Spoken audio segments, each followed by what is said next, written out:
Hi friends, இன்னைக்கு நம்ம சென்னிமலை முருகன் கோயிலை பத்தி தான் இந்த வீடியோல பார்க்க போறோம். ஆல்ரெடி நான் ஒரு வீடியோ அப்டேட் பண்ணியிருப்பேன். அடுத்தது நாங்க இன்னொரு வாட்டி போன வீடியோ தான் இது.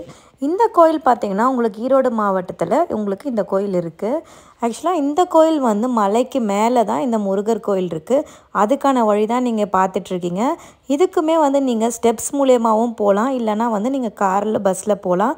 ஒரு 4 கிலோமீட்டர் இருக்கும். ஸ்டெப்ஸ் பார்த்தீங்கன்னா 1320 ஸ்டெப்ஸ் உங்களுக்கு இருக்கு. அதுல ஏறி நீங்க போற மாதிரி கோயிலுக்கு இருக்கும். வழியில பார்த்தீங்கன்னா அங்க கடைங்க, தண்ணி இதெல்லாம் உங்களுக்கு வந்து கிடைக்கும். கோயில் பார்த்தீங்கன்னா என்ட்ரன்ஸில் போனோடனே நீங்கள் வந்து பூஜை ஜாமான்லாம் வாங்கிட்டு கோயிலுக்குள்ளே போகிற மாதிரி இருக்கும். அண்டு உங்களுக்கு மூலஸ்தானத்தில் பார்த்தீங்கன்னா சென்னிமலை முருகர் இருக்கார். அதுக்கப்புறம் பின்னாடி பார்த்தீங்கன்னா வள்ளி தேவானை இருக்காங்க.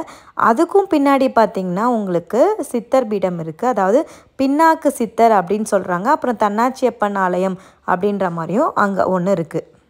கோயிலோட ஸ்பெஷாலிட்டி பார்த்தீங்கன்னா உங்களுக்கு வந்து முருகருக்கு அபிஷேகம் பண்ண தயிர் வந்து புளிக்கல அப்படின்ற மாதிரி சொல்கிறாங்க.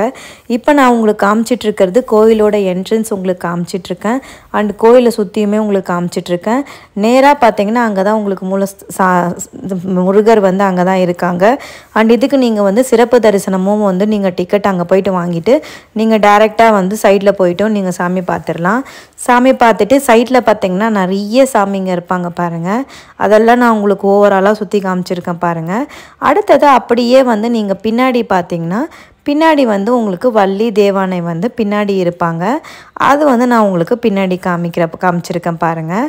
அவங்கள கும்பிட்டுட்டு அதுக்கப்புறம் அந்த வழியை பார்த்தீங்கன்னா உங்களுக்கு பின்னாக்கு சித்தரோட கோயிலுக்கு போகிற வழி இருக்கும்.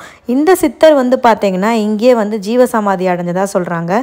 இந்த சென்னிமலையில் வந்து நிறைய சித்தர்கள் வாழ்ந்துட்டு இருக்காங்க. அவங்கள நீங்கள் பார்த்தீங்கன்னா அது உங்களுக்கு வந்து ரொம்ப அதிசயமாக இருக்கும் அப்படின்ற மாதிரியும் சொல்கிறாங்க. நிறைய சித்தர்கள் வந்து இன்னுமே அந்த மலையில் வந்து வாழ்ந்துட்டுருக்கிற மாதிரி உங்களுக்கு சொல்லிகிட்ருக்காங்க. இப்போ நம்ம பார்த்துட்ருக்கிறது வந்து பின்னாக்கு சித்தர் கோயிலுக்கு போகிற வழி. அதிலே பார்த்திங்கன்னா உங்களுக்கு வழியில் வந்து வள்ளி தேவானை இருக்காங்க. அதுக்கு வந்து பார்த்திங்கன்னா செப்பரேட்டாக வந்து உங்களுக்கு பாதை இருக்குது. அண்ட் நீங்கள் கொஞ்சம் நடந்து போகிறது வந்து கொஞ்சம் கஷ்டமாக தான் இருக்கும். குழந்தைங்கள்லாம் கூப்பிட்டுட்டு போனீங்கன்னா கொஞ்சம் பார்த்து போங்க. ஏன்னா வந்து மலை மேலே ஏறுற மாதிரியே இருக்கும். அண்ட் வழியிலலாம் பார்த்தீங்கன்னா நிறைய கல்லுங்க அடுக்கி வச்சுருந்தாங்க. அது எதுக்காக பண்ணுறாங்கன்னா நம்ம வீடு கட்டணும் அப்படின்ட்டு வேண்டிட்டு அப்படி பண்ணுறது தான் அது கல்லுங்களை அடுக்கி வைக்கிறது. அதுக்கப்புறம் பார்த்திங்கன்னா நம்ம இங்கே வந்துட்டோம். இங்கே வந்து பார்த்திங்கன்னா கறி சமைக்கிறது அதெல்லாம் வந்து இங்கே தான் வந்து பண்ணுறாங்க. பொங்கல் வைக்கிறது அதெல்லாம். இப்போ நீங்கள் பார்த்துட்டு இருக்கிறது தான் பின்னாக்கு சித்தர் வந்து ஜீவசமாதி அடைஞ்ச இடம். இது உள்ள தான் வந்து அவர் ஜீவசமாதி அடைஞ்சதாக வந்து சொல்கிறாங்க. அவரோட ஃபோட்டோ தான் இப்போ நீங்கள் பார்த்துட்ருக்கீங்க. அடுத்தது வந்து பார்த்திங்கன்னா பின்னாடி வந்து தன்னாட்சியப்பன் இருக்கார். அங்கே தான் வந்து கயிறு கட்டுறது இந்த மந்திரிக்கிறது இதெல்லாம் பண்ணுறாங்க. கண்டிப்பாக உங்களுக்கு டைம் கிடச்சிதான் இந்த கோயிலுக்கு போயிட்டு வாங்க. நல்லதே நடக்கும். அண்ட் எங்களோட லைஃப்பில் வந்து நிறைய சேஞ்சஸ் நடந்திருக்கு.